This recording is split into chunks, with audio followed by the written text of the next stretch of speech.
Dear girlies, welcome to the Notes to Her podcast. I'm your hostess Rianne, and we are back with another episode. Girlies, I am not going to lie, this is a pre-record. If I've calculated it correctly, I'm either on holiday or I'm about to go on holiday.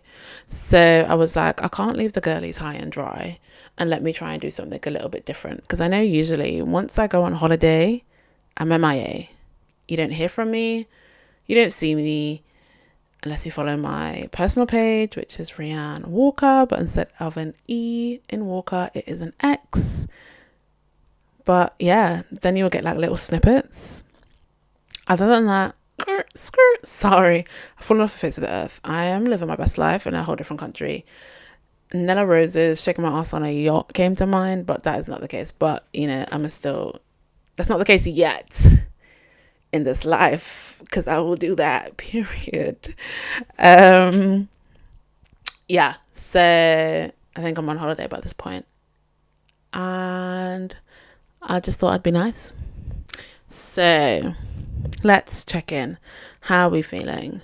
I'm feeling a little bit rushed, a little bit I don't even know, just like, oh, I need to get this done.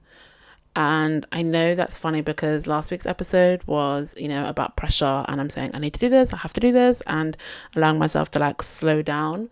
But once I'm in the groove of it, it's fine. It's just like the whole setting up, and then I know I've got other things to do after I record this episode today. So yeah, but I couldn't let the girlies down. So here we are. Other than that, how else am I feeling?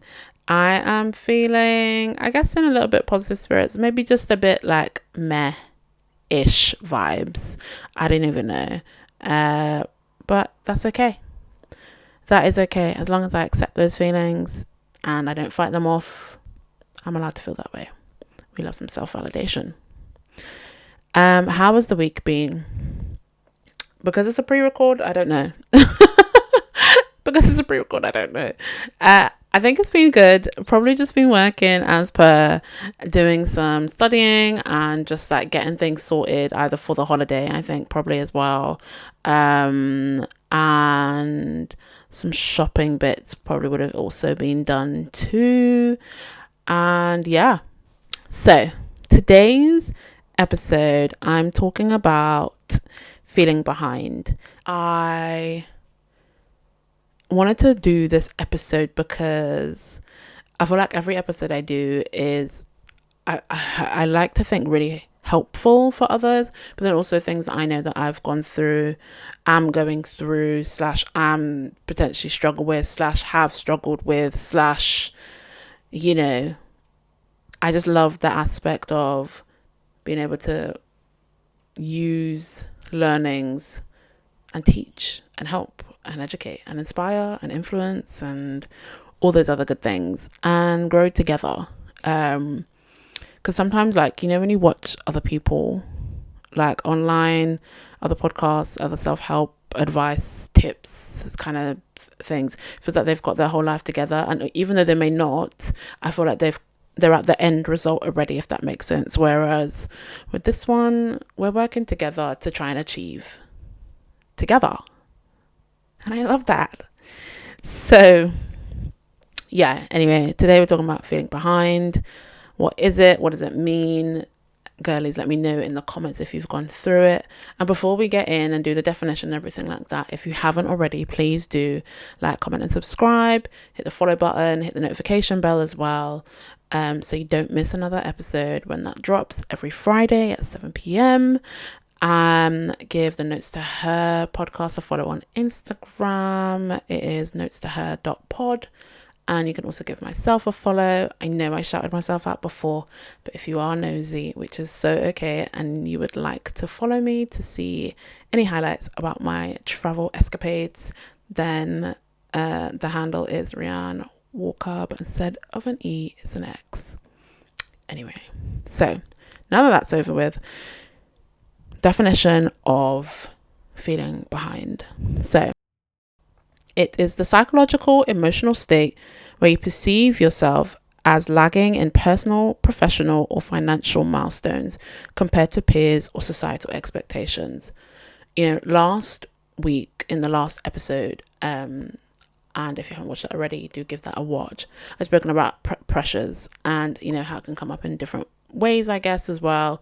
We've got the societal pressures, we've got home pressures, life pressures, and under that kind of came like the careers, relationships, family, home life, like bills and things like that.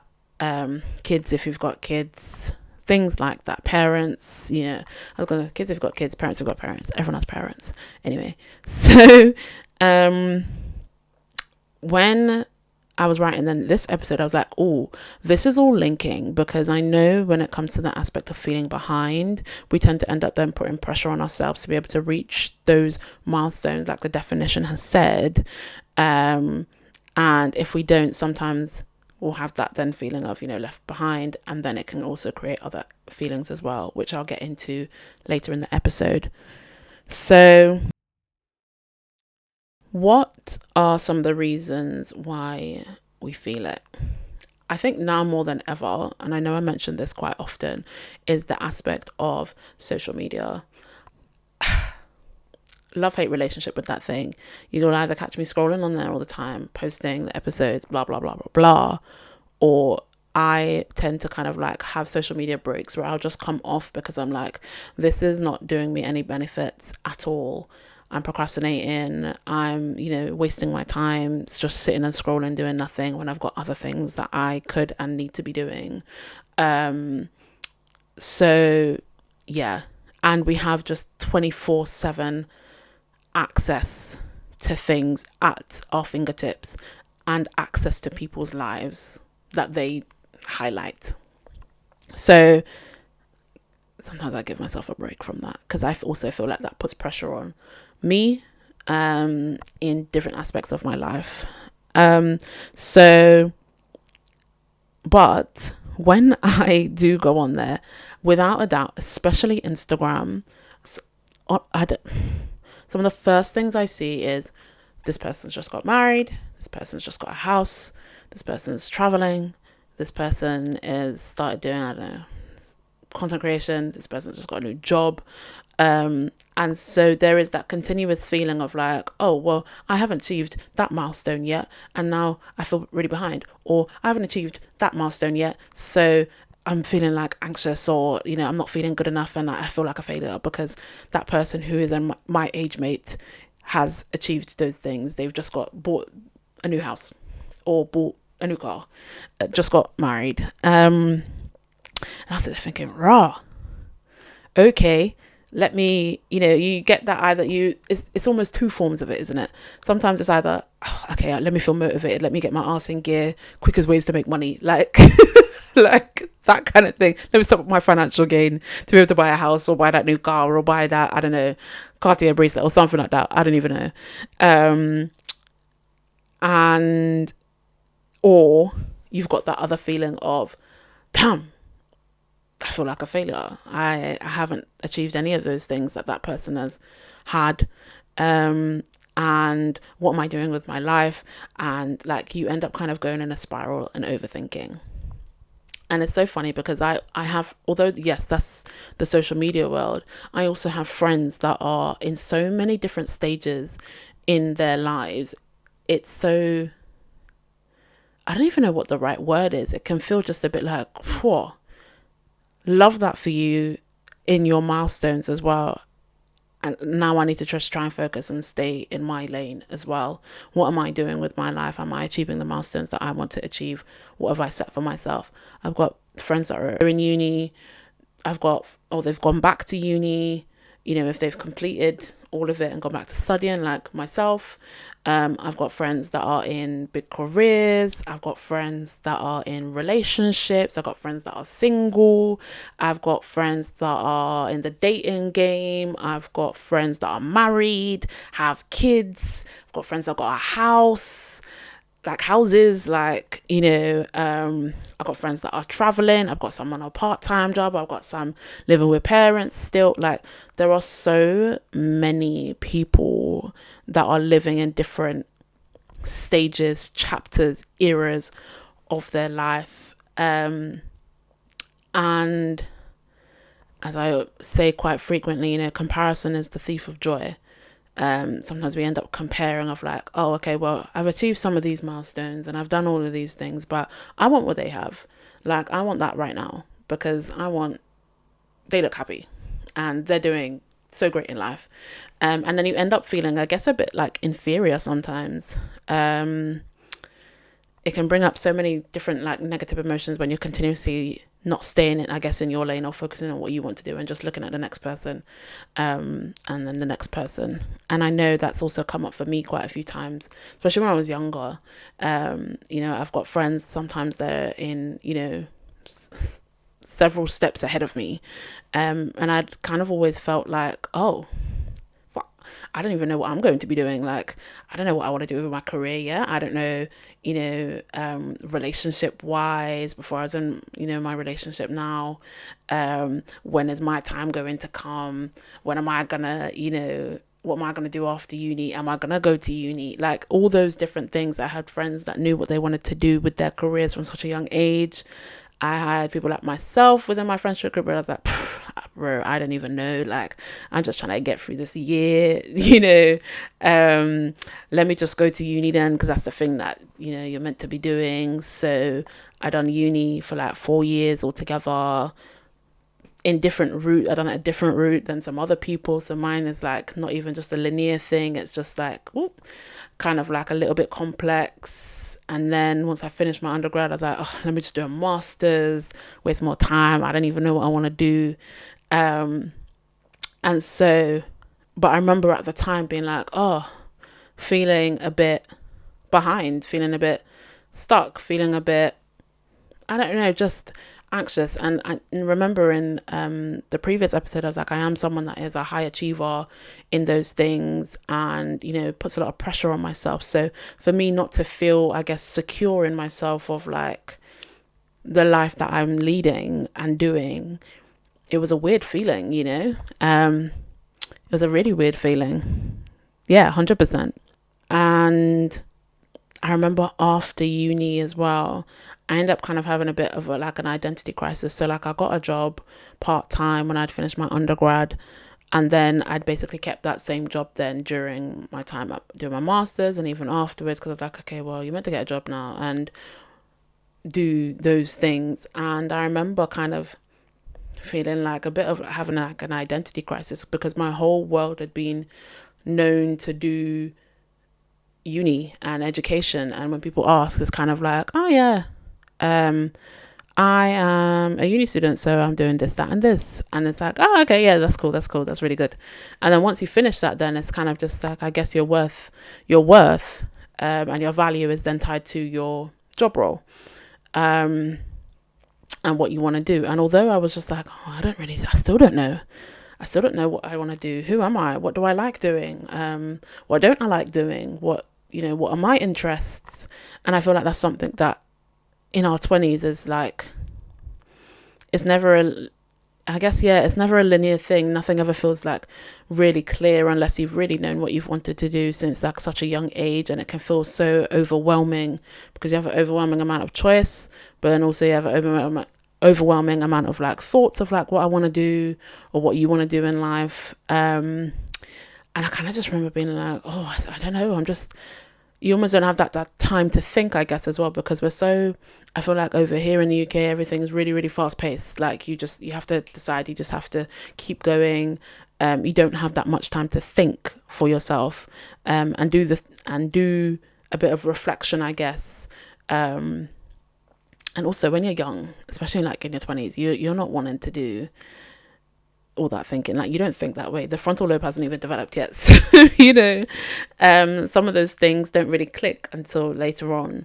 But then for some people it clicks a bit earlier on. So, and that kind of goes back to the whole aspect of the pressure that we put on ourselves, especially as girls, and as women, that kind of gets put on us anyway. Like, okay, well, now you finished uni, what are you going to do? It's like, girl, I don't know.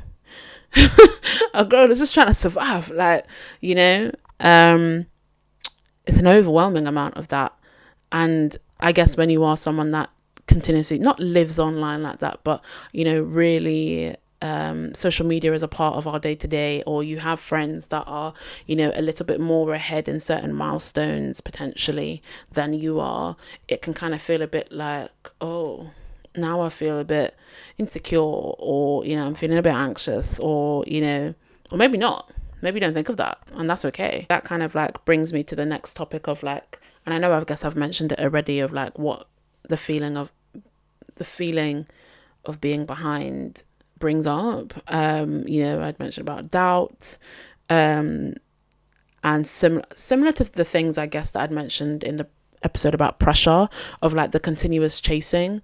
I guess when you're also comparing quite a lot your journey of life in comparison to your friends or peers or people on social media, you're kind of always chasing something that you perceive to be something that you want because you've seen it. It's not necessarily something that you actually need or something that is right for you.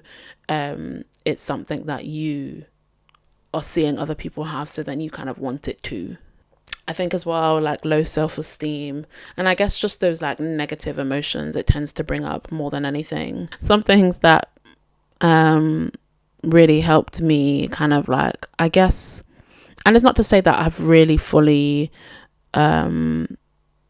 made that feeling like dissipate, but I've introduced things that kind of like really helped me be like, oh, actually no, this is exactly what I need to be doing and where I need to be. And I'd mentioned that in that alignment episode. I think that was episode 9 or 10, where I was like, oh, actually I'm doing exactly what I need to do. Because as I was saying earlier about when I'd finished uni, I wasn't sure what I wanted to do, and I'd kind of like stayed in the same job my entire early 20s really, and then I left there, went elsewhere for a little bit, changed jobs again afterwards then as well, to a different field completely, and then now I've changed and kind of basically gone back to like that job that I'd had when I was in my early teens after I'd finished my undergrad, while I now go back to study as well. So although it's taken steps back in a way, I know that's going to help catapult me to go forward. So I think learning to accept, actually I'm right where I need to be and I'm doing what I need to do, is so helpful, because sometimes it can feel like these things aren't making sense and people are feeling like people are 10 steps ahead of me, and they're married and they've got a house, and next one's got a baby on the way, and next one's doing traveling, and next one's doing this, but their journey is their journey, and we don't know the certain things that they needed to do or have done to get to that milestone. And learning to accept, okay, I'm doing what I need to do. It doesn't make sense right now, it will make sense later on, is so helpful. I've definitely become a believer of everything happens for a reason, and once I became a believer, that I was like, oh, okay, yeah, I don't know the reason as to why. It's okay if I don't know the reason as to why yet, but I will eventually. These things, it will make sense eventually. The things will blend together and the pieces of the puzzle will begin to click, and the foundations that I'm laying will begin to build. So yeah, some tips. That was one of them. Stop comparing. Becoming a believer, I guess, of everything happens for a reason and I'm right where I need to be. Kind of just have tunnel vision, basically. Don't look left, don't look right. You're in a tunnel, you can only go straight. Also, my mind was thinking, there's light at the end of the tunnel. I guess that saying does also come true, but yeah, stay in your lane. So I guess certain questions as well, me, I love a self-reflection question that really makes you stop and think. So some of them is like, what's my story? What's my own story? What is it that I want? What is it that I need? What is the milestones that I want to achieve in my life? Not next person's milestones, not my friend's milestones, not my peers, mine. you, it's your story. And another one is, what have I achieved so far? I think we get so caught up sometimes of just completing the next thing, that we don't sit and think about, okay, well, what have I actually done already? What's my biggest, milestone that I've completed?